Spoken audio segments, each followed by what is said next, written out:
Hello everyone, आप लोगों का स्वागत है मेरे एक और वीडियो में। आज का जो टॉपिक होने वाला है वो होने वाला है बिहार एसएससी प्लस दरोगा का जीके का सेट नंबर 1। चलिए वीडियो की शुरुआत करते हैं। ये क्लास अभी आपका लंबा चलेगा क्योंकि इसमें हम सब 4 सब्जेक्ट डिस्कस करेंगे। जीके में 4 सब्जेक्ट हमेशा डिस्कस करेंगे, इकोनॉमिक्स, पॉलिटी, हिस्ट्री और ज्योग्राफी। ठीक है, तो इसके 4 सब्जेक्ट में से जो भी महत्वपूर्ण टॉपिक है उसको हम सब डिस्कशन करने वाले हैं। चैनल पे नए हैं तो चैनल को सब्सक्राइब कर लेंगे और थोड़ा ये लंबा वीडियो आधा घंटा प्लस हो सकता है, लेकिन आप सब वीडियो पूरा देखेंगे। ठीक है, और इसका अगर आपको पीडीएफ चाहिए तो सबसे पहले तो ज्वाइन कर लेंगे टेलीग्राम चैनल, लिंक होगा डिस्क्रिप्शन में। वहां आपको पेड कोर्स में पीडीएफ प्रोवाइड कर दिया जाता है, तो वहां पे इंफॉर्मेशन है पेड कोर्स का। चलिए बिना देरी किए हुए वीडियो की शुरुआत करते हैं। और पहला जो जीके में मैं सब्जेक्ट लिया हूं वो है इकोनॉमिक्स। इसमें थोड़ा बहुत कॉन्सेप्ट और बहुत ज्यादा फैक्ट, ठीक है, जो कि आपके एग्जाम में बार बार दिखता है, चाहे वो आप बिहार एसएससी का एग्जाम दे रहे हो, चाहे आप दरोगा का एग्जाम दे रहे हो, चाहे आप रेलवे, एनटीपीसी, एएलपी कोई भी एग्जाम दे रहे हो, फैक्ट्स वाला क्वेश्चन पूछा जाएगा। बीपीएससी जैसे कॉन्सेप्ट वाला क्वेश्चन नहीं पूछा जाता है। तो यहाँ पे थोड़ा बहुत कॉन्सेप्ट भी जानना है आपको और बाकी आप फैक्चुअल तो समझ ही रहे हैं। तो पहला चलिए इकोनॉमिक्स में शुरुआत करते हैं अर्थव्यवस्था से। तो अर्थव्यवस्था कितने प्रकार के होते हैं? तो अर्थव्यवस्था मेनली 3 प्रकार के होते हैं। ठीक है, पहला है पूंजीवादी अर्थव्यवस्था, दूसरा है समाजवादी अर्थव्यवस्था, तीसरा है मिश्रित अर्थव्यवस्था। ध्यान पूर्वक समझने का प्रयास करेंगे। पूंजीवादी अर्थव्यवस्था को बोलते हैं कैपिटल इकोनॉमी। इसमें उत्पादन के साधन पर निजी अधिकार होता है। देखिए, सरकार इसमें मनमाना नहीं करता है, इसमें आप निजी तौर पे व्यापार करते हैं, निजी तौर पे काम करते हैं, आपका पर्सनल होता है सब कुछ। ठीक है, सरकार को बस टैक्स चाहिए होता है, इसके अलावा सरकार आपके काम से छेड़छाड़ नहीं करेगी। यहाँ पे व्यक्तिगत लाभ के लिए काम किया जाता है। जो आदमी अपना बिजनेस करना चाहता है तो उसको व्यक्तिगत लाभ होगा। तो पूंजीवादी अर्थव्यवस्था में मेनली निजी अधिकार पर काम होता है। यह अर्थव्यवस्था अमेरिका, कनाडा, जापान में है। तो आपसे ऐसा क्वेश्चन नहीं आएगा कि पूंजीवादी अर्थव्यवस्था क्या है बताइए, आपसे यह पूछा जाएगा कि बताइए अमेरिका में कौन सा अर्थव्यवस्था है, तो पूंजीवादी अर्थव्यवस्था। कनाडा, जापान में कौन सा अर्थव्यवस्था है? कैपिटल इकोनॉमी है। दूसरा है समाजवादी अर्थव्यवस्था। इसमें उत्पादन का साधन सरकार के अधिकार में होता है, मतलब यहाँ पे ज्यादातर गवर्नमेंट बॉडीज काम करती है, ना कि प्राइवेट सेक्टर वाला बॉडी काम करता है। अमेरिका में ज्यादातर कंपनियां प्राइवेट सेक्टर वाली होती है, लेकिन वहीं रूस की बात करें तो यहाँ पे ज्यादातर कंपनियां सरकार के अधिकार में आता है। तो समाजवादी अर्थव्यवस्था में जितना भी साधन है उसका अधिकार जो है वो सरकार का रहेगा। जैसे कि ये वाला क्वेश्चन पूछा जाएगा कि समाजवादी अर्थव्यवस्था किस देश में है, तो आंसर हो जाएगा इसका रूस।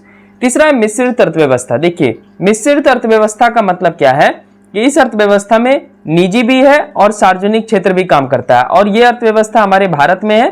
तो बहुत बार क्वेश्चन पूछा जा चुका है कि भारत में कैसी अर्थव्यवस्था है, तो भारत में मिश्रित अर्थव्यवस्था है। आप देखे होंगे भारत में प्राइवेट स्कूल भी है और सरकारी स्कूल भी है। ठीक है, प्राइवेट अस्पताल है, सरकारी अस्पताल है, यानी यहाँ पे दोनों का समन्वय है। ऐसा नहीं कि यहाँ पे सिर्फ निजी अस्पताल ही मिलेगा या फिर सरकारी अस्पताल ही मिलेगा, ऐसा बिल्कुल भी नहीं है। दोनों का समन्वय है, दोनों का एक मिश्रण है, इसलिए इसको बोलते हैं मिश्रित अर्थव्यवस्था। एक और अर्थव्यवस्था है, चौथा है बंद अर्थव्यवस्था। बंद अर्थव्यवस्था होता है कि ऐसा अर्थव्यवस्था जिसमें किसी बाहरी देश से आयात निर्यात नहीं किया जाता। ठीक है, कोई बिजनेस वगैरह नहीं किया जाता है। तो जैसे कि उत्तरी कोरिया आप जानते हैं हमेशा से अपना सीमा को सील करके रखता है, ज्यादातर वो मतलब लिटिल बिट में वो रूस से या चीन से थोड़ा बहुत व्यापार करता है, तो उसको बंद अर्थव्यवस्था ही हम सब मानेंगे। तो अर्थव्यवस्था कितने प्रकार के? 4, चारों देख लिए, यहां से क्वेश्चन आता है। अब आइए एक चीज मैं आपको पढ़ाता हूं, यहां से क्वेश्चन बनना ही बनना है। इसका नाम है मानव विकास सूचकांक। ठीक है, तो मानव विकास सूचकांक का परिचय दें। सबसे पहले जो है यह रिपोर्ट किसके द्वारा जारी किया जाता है, यह याद रहना चाहिए। तो मानव विकास सूचकांक संयुक्त राष्ट्र विकास कार्यक्रम यानी United nation development project UNDP द्वारा जारी किया जाता है। इसका प्रतिपादन यानी ये जो मानव विकास सूचकांक को लाया गया था, तो सबसे पहले पाकिस्तानी अर्थशास्त्री महबूब उल हक द्वारा लाया गया था। तीसरा क्वेश्चन बहुत ही इंटरेस्टिंग है, संयुक्त राष्ट्र विकास कार्यक्रम द्वारा मानव विकास सूचकांक को जारी करने के लिए कौन से 3 आयाम की आवश्यकता पड़ती है, मतलब क्या क्राइटेरिया होता है ये सूचकांक जारी करने के लिए, क्या क्या चीज को नोट डाउन किया जाता है। तो सबसे पहले जीवन प्रत्याशा सूचकांक, किसी भी कंट्री में लोग कितने जीवन तक जी पा रहे हैं। ठीक है, दूसरा है शिक्षा सूचकांक, इसमें कॉलेज स्तर पे और स्कूल स्तर पे देखा जाता है, शिक्षा सूचकांक हो गया। और तीसरा जो हो गया आपका आय सूचकांक को देखा जाता है, यानी प्रति व्यक्ति आय को देखा जाता है। ये तीनों पॉइंट याद रखेंगे। क्वेश्चन नंबर है 4, मानव विकास सूचकांक का मान का श्रेणी क्या है, मतलब वैल्यू कितना दिया जाता है। तो मानव विकास सूचकांक का मान 0 से 1 के बीच होता है, जिसमें से कुछ क्राइटेरिया है देश का। अत्यधिक उच्च वाला देश का मान होगा 0.8 से लेकर के 1 तक, ठीक है। दूसरे नंबर पे उच्च है, मतलब हाईएस्ट बोल सकते हैं, तो हाईएस्ट में हो गया आपका 0.7 से 0.790। तीसरा है मध्यम, मीडियम में 0.550 से 0.699, और सबसे निम्न कोटि में आता है 0.0 से 0.540 तक, ठीक है। तो ये क्राइटेरिया है, इसी क्राइटेरिया के हिसाब से इसी से स्कोर मिलता है और उस हिसाब से कंट्री तय होता है। तो देश के सूचकांक का मान जितना अधिक होगा वह देश मानव विकास सूचकांक में उतना ऊंचा होगा। जिस कंट्री के का मान 1 के आसपास होगा वो सबसे उच्च दर्जे का कंट्री है। वहां पे सारा व्यवस्था, जो कि 3 आप चीज देखे, एक तो आप देखे कि वहां का व्यक्ति कितना समय तक जी रहा है, दूसरा शिक्षा का स्तर देखे, और तीसरा जो आप देखे वहां पे प्रति व्यक्ति आय देखे। तो तीनों के मामले में वो देश जो है वो उच्च होगा, ठीक है।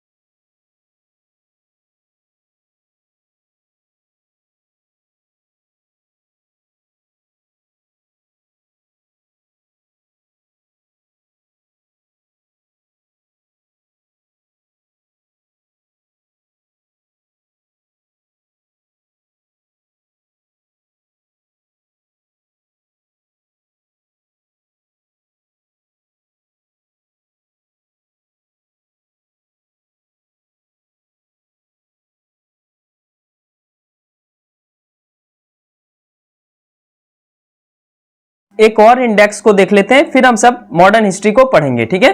तो एक इंडेक्स है सकल राष्ट्रीय खुशहाली। तो इसके संदर्भ में 2-3 बात याद रखिए। सकल राष्ट्रीय खुशहाली की अवधारणा भूटान देश द्वारा विकसित की गई है। भूटान की सकल राष्ट्रीय खुशहाली निम्न चीजों पर निर्भर करती है, यानी ये जो सूचकांक जारी करता है तो कोई जो कैटेगरी होगा, कोई तो क्राइटेरिया होगा, क्या क्या जोड़ेंगे जिससे कि ये वाला सूचकांक को जारी किया जाए। तो इसमें 4 चीज देखता है, क्या क्या? उच्च प्रति व्यक्ति आय, कौन सा व्यक्ति कितना कमा रहा है। अच्छा अभिशासन, मतलब वो किस प्रकार से अच्छे ढंग से रह रहा है कि नहीं रह रहा है। पर्यावरण संरक्षण, ये बहुत ही इंटरेस्टिंग है। पर्यावरण संरक्षण, कौन सा व्यक्ति या कौन सा कंट्री किस हिसाब से अपने पर्यावरण को सुरक्षित करता है, ये भी इस कैटेगरी में देखा जाता है। और सांस्कृतिक प्रोत्साहन, ये 4 चीज याद रखिएगा। चारों चीज सकल राष्ट्रीय खुशहाली में पूछा जा सकता है। 7वां है से का नियम क्या है। देखिए बहुत बार आ जाता है सेज लॉ। तो से का नियम क्या है? तो आपूर्ति स्वयं अपनी मांग का सृजन करती है, यानी यदि वस्तु का उत्पादन होता है तो वो बिकने के लिए भी उत्पन्न हो जाता है, वो बाजार के लिए पुनः उत्पन्न हो जाता है। इसी को बोलते हैं से का नियम, ठीक है। इसको याद रखना है। जैसे कि मान लेते हैं अभी दीपावली आएगा, तो आप अगर लाइट्स बनाएंगे तो वो बाजार में बिकेगा ही बिकेगा, वो अपने आप जगह उत्पन्न कर लेगा, समझ रहे हैं, बाजार में, क्योंकि लाइट की आवश्यकता है लोगों को। तो इसी को बोलते हैं से का नियम। ऐसा वस्तु उत्पादित कीजिए जो कि बाजार में उसका जगह अपने आप बन जाए, तो उसी को बोलते हैं से का नियम। जैसे दिया हो गया, आपका लाइट्स हो गया, ये सब अभी दीपावली में जो है बहुत ज्यादा प्रोड्यूस किया जाएगा और उसको मार्केट में लाया जाएगा, तो ये इसी को बोलते हैं से का नियम। तो ये था इकोनॉमिक्स का कुछ महत्वपूर्ण क्वेश्चन हम सब देखे। चलिए अब नेक्स्ट सब्जेक्ट की ओर बढ़ते हैं, जो कि है आधुनिक इतिहास। चलिए मॉडर्न हिस्ट्री में सबसे पहला चैप्टर आता है यूरोपीय कंपनी का आगमन। अभी तक आप सब यूरोपीय कंपनी का आगमन बहुत बार पढ़े होंगे, बहुत बार अलग अलग किताब में पढ़े होंगे, लेकिन ये वाला कुछ खास होगा। इसमें वही प्रश्न को लिया गया है जो कि आपके एग्जाम के लिए महत्वपूर्ण है। इसके अलावा फालतू बात इसमें नहीं लिखा गया है, ठीक है। तो आज हम सब पुर्तगाल के बारे में पढ़ेंगे, पुर्तगाली लोग के बारे में, और समझने का प्रयास करेंगे। तो पहला है, भारत में सबसे पहले आने वाला कौन सा यूरोपीय शक्ति था और सबसे बाद में जाने वाला कौन सा यूरोपीय शक्ति था? तो ये पुर्तगाल था। पुर्तगाल भारत में सबसे पहले क्यों आए? What is the reason behind it? तो चलिए समझते हैं। एक पुर्तगाल के राजकुमार थे हेनरी, जिन्हें नेविगेटर कहा जाता था। तो वहां उसको जो है 1454 में पोप निकोलस 5 द्वारा एक अधिकार पत्र दिया गया कि भारत के तटों पर आप अन्वेषण कर अधिकार कर सकते हैं, वहां पे जाकर के बिजनेस वगैरह कर सकते हैं, ठीक है। किसके द्वारा दिया गया? तो 1454 में पोप निकोलस 5 द्वारा।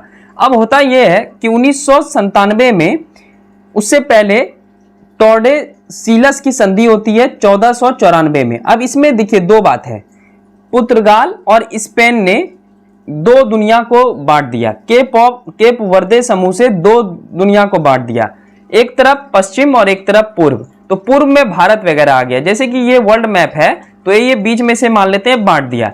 स्पेन पश्चिमी भाग को ले लिया और पूर्व भाग दे दिया पुर्तगाल को कि आप उधर व्यापार करोगे, पश्चिमी भाग में हम व्यापार करेंगे। दोनों द्वारा यह समझौता हुआ। इस समझौते का क्या नाम है? टॉर्डेसिलस की संधि 1494। ठीक है, यहां तक आपको समझ में आ गया होगा। तो पुर्तगाली भारत में क्यों आए? तो इसके पीछे यही रीजन था। सबसे पहले उसका राजा जो है पोप निकोलस 5, वो बोला था कि जाके पूर्व में व्यापार करो। उसके बाद स्पेन के साथ संधि हो गया। स्पेन बोला हम पश्चिम में व्यापार करेंगे, तुम पूर्व में व्यापार करो। आगे बढ़ते हैं। उसके बाद क्या होता है कि 1494 में स्पेन का कोलंबस अमेरिका का खोज करता है, वो पश्चिमी में बढ़ गया। और उसके बाद पुर्तगाल को रेखा के पूर्व दावा करने पर स्पेन को मिला। और 1487 में मेल कहानी यहां पे होता है। 1487 में एक व्यक्ति था बार्थोलोमियो डियास, तो इनके द्वारा एक चीज खोजा गया जिसका नाम है केप ऑफ गुड होप। यहाँ पे देखिए केप ऑफ गुड होप है और ये अफ्रीका का मानचित्र है। तो यहां से फिर अफ्रीका से भारत कनेक्टिविटी बढ़ गया और यहां से पुर्तगाली की रूपरेखा तैयार हुई। अब आगे देखते हैं पुर्तगाली के कौन कौन से वायसराय आए। चलिए देखते हैं। सबसे पहले पुर्तगाली से आए, उनका नाम था वास्को डी गामा। ये कोई पुर्तगाली वायसराय नहीं थे। ये कब कब आए इसको देखिए। 1498 में अब्दुल मनीद नाम का एक गुजराती नाविक था, तो उनके नेतृत्व में ये भारत पहुंचे, कालीकट पहुंचे थे। वहां पे कालीकट के शासक, कालीकट केरल में है, ठीक है, तो कालीकट के शासक थे एक जैमोरिन, उनके द्वारा स्वागत किया गया। दो बात समझ में आ गया। और वहां पे इन्हें काली मिर्च से व्यापार में भारी मुनाफा हुआ। तो तीन बात आप याद रखिएगा, ठीक है। वास्को डी गामा 1501 में पुनः भारत आया और किन्नौर में एक व्यापारिक कोठी स्थापित किया, लेकिन ये ऑफिशियल कोठी नहीं था, ठीक है। तो ये मत लिख दीजिएगा कि पुर्तगाल द्वारा पहला कोठी कहां स्थापित किया गया, वो किन्नौर में नहीं किया गया था। अभी आगे पढ़ेंगे। तो 1501 में पुनः आया और किन्नौर में एक व्यापारिक कोठी स्थापित किया। वास्को डी गामा एक बार नहीं, दो बार नहीं, तीन बार भारत आया था। कब कब? 1498 में, 1501 में और 1524 में। और वास्को डी गामा की मृत्यु 1524 में कोचीन में हो गई थी। यह भी आपको याद रखना है। उसके बाद एक व्यक्ति आता है वास्को डी गामा के बाद, पेड्रो अल्वारेज कैब्रेल। यह भी वायसराय नहीं था। वायसराय मतलब बोलते हैं सरकार के प्रतिनिधित्व को वायसराय बोला जाता है। तो जब पुर्तगाल का सरकार किसी को भेजेगा तब वो वायसराय कहलाएगा। ये तो एक निजी व्यापारी है जो व्यापार करने आया है। तो इसने मसाला का व्यापार शुरू किया और 1500 ईस्वी में इन्होंने भी एक कारखाना स्थापित किया। ये भी कारखाना ऑफिशियल नहीं है, पहला कारखाना नहीं अभी स्थापित हुआ है, ठीक है। ये निजी वाला किया है, सरकारी वाला करेगा तब आपको याद रखना है। आगे बढ़ते हैं। चलिए, इनके द्वारा दो तीन काम किया गया, इसको ध्यान पूर्वक समझेंगे। इसने अरब व्यापारी जहाज को जब्त किया। संघर्ष के बावजूद इसने कोचीन और कन्नानौर में स्थानीय शासकों के साथ अनुकूल संधि किया, ठीक है। उसके बाद आते हैं, अब यहां से गवर्नर का प्रक्रिया शुरू हो जाएगा। वायसराय बोलिए, गवर्नर बोलिए, सेम बात है। सरकार द्वारा अपॉइंट किया गया उसका एक कर्मचारी, उसी को बोलते हैं वायसराय या गवर्नर। सिंपल से फिलॉसफी है। तो पहला जो आया था इसका नाम था फ्रांसिस्को दी अल्मेडा। भारत में पुर्तगाली का प्रथम गवर्नर 1505 में नियुक्त हुआ। वास्को डी गामा और कैब्रेल गवर्नर नहीं था, इसको याद रखेंगे। फ्रांसिस्को दी अल्मेडा पुर्तगाल का प्रथम गवर्नर था जिसका नियुक्ति 1505 ईस्वी में हुई। इसका उद्देश्य ब्लू वाटर पॉलिसी को लागू करना था। क्वेश्चन आएगा कि ब्लू वाटर पॉलिसी किसने लागू किया, तो फ्रांसिस्को दी अल्मेडा, ठीक है। इसको शांत जल की नीति भी बोलते थे। इसने मुस्लिम व्यापारियों को नष्ट करना शुरू किया, अदन, हारमुज और मलक्का पर कब्जा किया, ठीक है।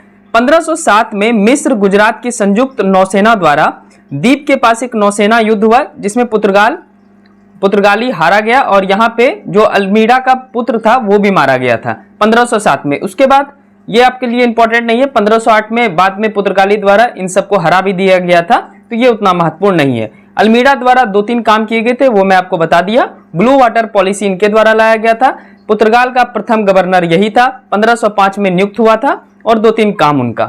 नेक्स्ट गवर्नर या वायसराय जो आया था पुर्तगाल का, उनका नाम था अल्फांसो डी अल्बुकर्क, ठीक है। इसे पुर्तगाली शक्ति का वास्तविक संस्थापक माना जाता था। यह क्वेश्चन हमेशा पूछेगा। इन्होंने अन्य जहाजों के लिए कार्टेज सिस्टम शुरू किया, ठीक है। एक प्रकार का सिस्टम था कार्टेज सिस्टम, अभी आगे जानेंगे। 1510 में बीजापुर सुल्तान से गोवा का अधिग्रहण किया। गोवा इन्होंने लिया था बीजापुर सुल्तान से। तंबाकू, काजू जैसी नई फसलें लाई। नारियल का उच्च किस्म का फसल भी इन्होंने इंट्रोड्यूस किया था। इन्होंने सती प्रथा को समाप्त कर दिया, ठीक है। पुर्तगाली पुरुषों को स्थानीय लोगों से शादी करने के लिए प्रोत्साहित किया। मतलब पुर्तगाल का जो पुरुष था वो भारतीय महिला से शादी करने के लिए प्रोत्साहित किया। ये इतने कार्य किए गए थे इनके द्वारा, जिनका नाम था अल्फांसो डी अल्बुकर्क। उसके बाद एक व्यक्ति आते हैं नेक्स्ट वाइसराय नीनो दा कोन्हा, 1529 में पुर्तगाली गवर्नर बना। चलिए नीनो दा कोन्हा द्वारा क्या क्या कार्य किए गए थे, तो 1530 में पुर्तगाली सरकार का मुख्यालय कोचीन से गोवा बदल दिया। इसका लक्ष्य बंगाल में पुर्तगाली प्रभाव को बढ़ाना और कई नागरिकों को हुगली में अपना मुख्यालय बनाकर बसाना था। ठीक है, ये 2-3 काम किए गया था। 1530 में कोचीन मुख्यालय था, हेडक्वार्टर्स था पुर्तगाली का, उसको गोवा में ट्रांसफर किया किसने, नीनो दा कोन्हा ने, ये याद रखेंगे। तीसरा, पुर्तगाली द्वारा चेन्नई में एक चौकी बनाई गई, उसका नाम क्या था, मतलब किला बोल सकते हैं, चौकी बोल सकते हैं, उसका नाम सेंट थॉमे था। ठीक है, तो पूछेगा दक्षिण भारत में एकमात्र चौकी पुर्तगाली की क्या थी, तो सेंट थॉमे। और इन्होंने एक तमिलनाडु में नागपट्टिनम में भी बनाया था, ये उतना महत्वपूर्ण नहीं है, बस मैं लिख दिया है कि आप सबको थोड़ा बहुत याद रहे। ठीक है, लेकिन सेंट थॉमे वाला याद रखेंगे। अब आते हैं चौथा नंबर, पुर्तगाली की प्रथम फैक्ट्री कब और कहां स्थापित की गई, तो प्रथम फैक्ट्री कोचीन में 1503 में स्थापित की गई और दूसरी फैक्ट्री जो था वो 1505 में कन्नूर में स्थापित किया गया। ठीक है, कहां पे, कन्नूर में स्थापित किया गया। पांचवा है पुर्तगाली के प्रशासन की संरचना पर प्रकाश डालें, वाइसराय। ठीक है, अब ये वाइसराय जो होता था वो प्रशासन का सबसे प्रमुख आदमी था। ठीक है, वो पुर्तगाली सरकार द्वारा अपॉइंट किया जाता था कहां पे, भारत के लिए वाइसराय, और ये प्रशासन की दृष्टि से सबसे उच्च व्यक्ति था और इसका कार्यकाल 3 वर्षों का होता था। तो वाइसराय प्रशासन का सबसे प्रमुख व्यक्ति हो गया। दूसरे नंबर पे जो सबसे इंपॉर्टेंट था उसका नाम था वेदोर दा फर्नांडा, ये पुर्तगाली पोर्टुगीज लैंग्वेज है, तो उसमें हम सबको नहीं जाना है, बस याद रखिएगा। दूसरा सबसे महत्वपूर्ण अधिकारी था जो राजस्व, कार्गो और बेड़े के प्रेषण के लिए जिम्मेदार था। उसके बाद कारकों, इसकी सहायता से कप्तानों का पुर्तगाल के अधीन किलों का नियंत्रण था। ठीक है, किलों पर नियंत्रण करता था कारकों के द्वारा। तो बस ये 3 आदमी याद रखेंगे, वाइसराय सबसे इंपॉर्टेंट हो गया, प्रमुख हो गया, फिर वेदोर दा फर्नांडा दूसरे नंबर पे हो गया और कारक तीसरे नंबर पे हो गया। चलिए 6 नंबर देखते हैं, पुर्तगाल की धार्मिक नीति पर चर्चा करें, तो ईसाई धर्म का प्रचार करना और मुसलमानों का विरोध करना। ठीक है, पहला इंपॉर्टेंट था काम, ईसाई धर्म का प्रचार करना और मुसलमान का विरोध करना। पादरी रोड कैल्फो एक्वा विवा और एंटोनियो मोनसेरेट, ये 2 व्यक्ति एक बार 1580 में मुगल सम्राट अकबर के दरबार में गए और अकबर को बोलते हैं कि भाई तुम मुस्लिम धर्म से ईसाई धर्म में परिवर्तित हो जाओ। सोच सकते हैं ये कितने मतलब गिरे हुए ही बोल सकते हैं आप, तो ये इस प्रकार के थे। ठीक है, तो इनका नीति साफ था, धार्मिक नीति, ईसाई धर्म का प्रचार करना, कन्वर्जन करना। पहले तो ये हिंदुओं से थोड़ा बहुत सही ढंग से बिहेव भी करते थे, लेकिन बाद में जैसे जैसे समय बीतता गया तो ये हिंदुओं का भी कन्वर्जन करने लगे ईसाई धर्म में। तो ये पुर्तगाल की नीति थी, धार्मिक नीति थी। चलिए आगे बढ़ते हैं। उसके बाद आते हैं पुर्तगाल से संबंधित अन्य तथ्य, इसमें से कहीं ना कहीं प्रश्न जरूर पूछेगा। तो देखिए सबसे पहले पुर्तगाल जो थे ये समुद्र का उपयोग डकैती के लिए करते थे। पूछेगा कौन सा यूरोपीय शक्ति डकैती के लिए समुद्र का उपयोग करते थे, तो पुर्तगाल। नमक के निर्माण पर एक अधिकार इन्होंने किया था।